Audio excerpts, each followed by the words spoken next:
Magandang araw mga Aldab Nation! May panibago na naman po akong update para sa inyong lahat. Pero bago natin ito umpisahan ay huwag niyo muna kalimutan na mag-subscribe sa aking YouTube channel at i-click mo na rin ang katabing bell button para maging updated ka sa mga latest videos na i-upload ko. At kapag umabot na ng 100,000 subscribers ang aking channel ay may sorpresa ako para sa inyong lahat. Alam kong excited na kayo kaya naman ngayon, umpisahan na natin ang ating kwentuhan. Ang pag-uusapan natin ngayong araw na ito kung saan Alden tinatalikuran na raw si Kath sa mga pa-event party ng SACDEN. Ayon sa source, hinahanap na si Alden ng direktor nila pero bigla na lang umaalis at umuwi ito. Alden priority raw si Missy sa ang kanyang di umano'y mga babies. Alden biglang tinatakasan ng SACDEN. Gaano ito katotoo at may sapat nga bang ebidensya ang makakapagpatunay rito? Well, yan ang ating aalamin at pag-uusapan ngayong araw na ito. Pero bago ho yan, ay bibitinin ko muna kayo ng kaunting-kaunti lamang kung saan magbasa muna tayo ng mga nakakatuwang post ni My name is Theo01 sa Twitter. Kaya naman huwag na natin matagalin pa. At sabi niya sa kanyang tweet, note din tong si M kaya madalas talagang nagtataniman. Yun bang ihahatid siya ni A sa workplace niya bago bumaba? Kikis pa syempre si Habi.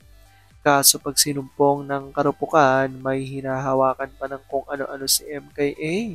May kinakapasa ka tatawa sabay magmamadaling lumabas ng car.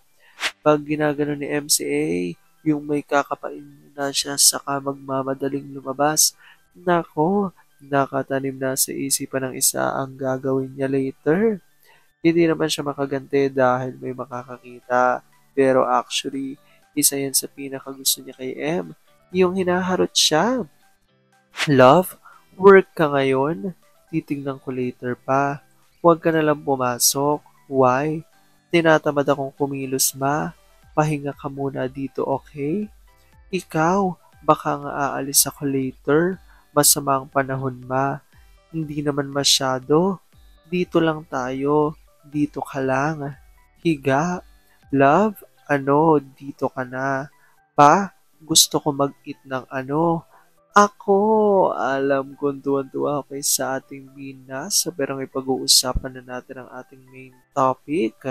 Oops, wait lang, saglit lang to. May ipapaalala lang ako para sa mga bago pa lang sa aking channel. Huwag niyong kalimutan na mag-subscribe sa aking YouTube channel at i-click nyo na rin ang notification bell para lagi kayong updated sa mga latest videos na i-upload ko at para maging parte na rin kayo ng aking Fanatics channel family. Well, alam kong super excited na kayo sa ating kwentuhan, kaya naman dumako na tayo sa ating main topic. Gaano nga ba katotoo? Alden tinatalikuran raw si Kath sa mga pa-event party ng SACDEN at tumatakas ito. Ayon sa source, hinahanap na si Alden ang direktor nila pero bigla na lang umaalis at umuwi si Alden. Dahil si Alden ay priority raw si Mrs. at ang kanyang di umano'y mga babies.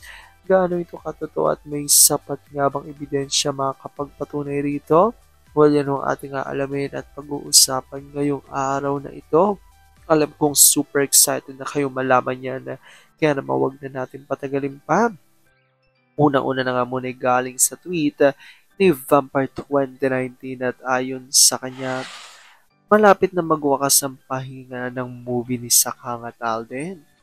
Balik si Alden sa bisig ng number 1 na retokada ng GMA at si Sakang kung kanino na naman ititikit yan.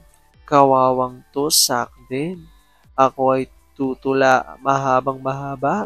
Luha-luha. Pag matuyo ay muta. Pinaglaruan lang sila ng ABS at GMA. Nagpauto din. Parang TVJ lang yan, nagpagamit. Ayan, minalas ang show nila. Nasa na yung bunsong kapatid ni Ganda na nababaitan ako nung una. Pero hindi niya maiwasan ang kinang ng salapi. Ayun, sumali na din sa saraswela. Tingnan niyo mga magulang nila, hindi makontento kung anong meron sila. Ayan at lalong nawalan yung kinita ng Dalmatian sa Magsarswela o wala ring nangyari. Sabi ni Olive C. Kanayama, ganda ng tula mo sis, mabang mahaba, luha na tuyo'y muta. Aldab and Aldab Nation stronger together. At ito na nga tinutukoy dyan na isang post galing nga dito kay Mamila Kambal. At kalakip nga rito, real talk. May isang bumulong sa akin tungkol sa isang party para sa sakde na dinaluhan ni Birdie. Kuhanan sila ng kuhanan ng pics sa sweetness kuno ni Sak at Den. Nang matapos na ang walang humpay na photo op, biglang hinanap ng direktor si A. Nung may nakitang staff na mapagtatanungan, nasan si A? Nandun paalis na. Nasaan? Tinurong isang sasakyan paalis. Yun po't umalis na at nagmamadali. Napakunot na lang ng ulo si D. At sagot niya rito ni Mimi Ati, Major is a real life couple. Sabi naman ni Sonia Buenaobra, haha, kawawang D o diba? Tapos ng papel niya sa picture nyo, aalis talaga siya. Sabi nga ni A, walang makakapigil sa kanya. Isaksak niyo sa utak niyo yan para hindi kayo mabigla pag nilayasan kayo. At ito nga po ay galing nga kasi sa post ni Mamila Kambal na ayon sa kanyang caption, ganito talagang nangyayari. Saglit lang si Alden sa mga pa-party na ina-attendan niya para sa sakden. Bayad siya dyan. Pagtapos ng photo ops, tapos na rin ang trabaho. Kaya takbo na pauwi sa misis at mga anak. Sakden is on cam lang talaga. Aldab pa rin. Ayan nga ho ang tinutukoy rito ng ilan sa mga Aldab Nation source. Alam ko marami sa inyo mga Aldab Nation nadidismaya kapag ka nakikita nga si Alden o madalas nating nakikita si Alden, di ba? Nakasama nga dito ni Kath sa kanilang mga promotion ng kanilang mga movie. Actually, hindi lang sa mga promotion ng movie nila, kundi pati na rin sa mga pa-party, di ba, ng kanilang fan base, which is ang tinatawag ng mga Aldab Nation na sak din. At dahil dito, syempre, kapansin-pansin nga raw ayon dito sa ating binasa na source ng mga Aldab Nation na kapag may mga paganitong pa-party nga raw ang sak din, tila biglang nawawala si Alden. At ayon nga sa mga Aldab Nation at ayon sa ating binasa, ang dahilan nga raw kung bakit biglang nawawala dito si Alden sa mga pa-party nga ng sakden, dahil nga ito'y umuwi na agad papunta sa kanyang misis.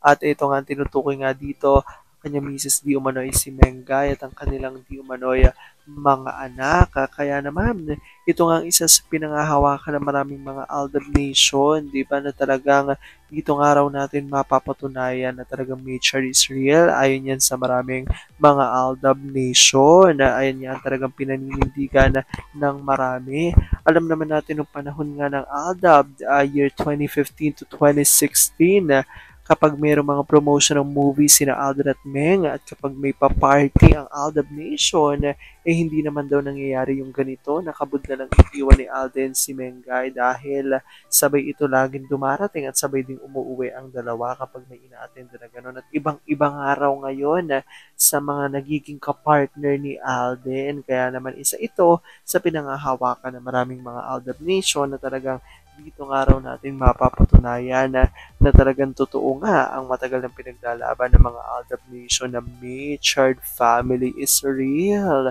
Well, comment down below nyo dyan guys kung ano po ang opinion nyo patungkol dito. Alam ko dahil dito marami sa inyo mas lalo ngayong kumakapit at naninindigan na Aldab nature is real, pero sabi nga natin na kahit na ano pa man ang maging desisyon ni na Alden at Meng sa kanilang buhay, karir at buhay pag-ibig, ay kailangan natin silang supportan, kailangan natin ito tanggapin ng buong buo dahil yon ang kanilang deserve. At yan ang aking updates para sa mga Aldab Nation. Maraming salamat mga Aldab Nation. Ingat!